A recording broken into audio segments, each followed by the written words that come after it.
Magandang gabi. Narito po tayo ngayon sa Hardin de Caridad para interviewin si Miss MJ, the Backer. Agtang! Ano po ang masasabi niyo sa Liwanag Candle? Ang masasabi ko sa Liwanag Candle ay napaka gandang gamitin. Kasi natutunaw yung plema sa lalamunan, alam mo na, tas mas magaan pa yung pakiramdam. Kaya yun yung the best to. Kung sino man yung produkto nito.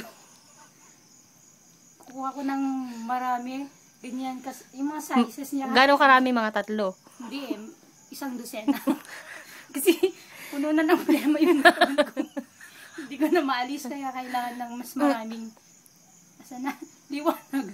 Liwanag art number. Liwanag candle. The best, at gamitin nyo to. Ano po ang difference niya sa Brand X? Sa Brand X naman, hindi nawawala yung sakit sa lalamunan. Eto, pag inom mo pa lang, agad-agad nang naalis at natutunaw ang plema. Sa lasa po? Mas matamis to. Mas matamis to. Parang katamis niyan sugar cane. Kasi, ewan ko, matamis nga pero wala naman ng plema. Di ba yung plema matamis? Matamis. Last po, ano pong message nyo kay Liwanag Candle? Sa Liwanag Candle. Tingnan nyo po siya sa mata.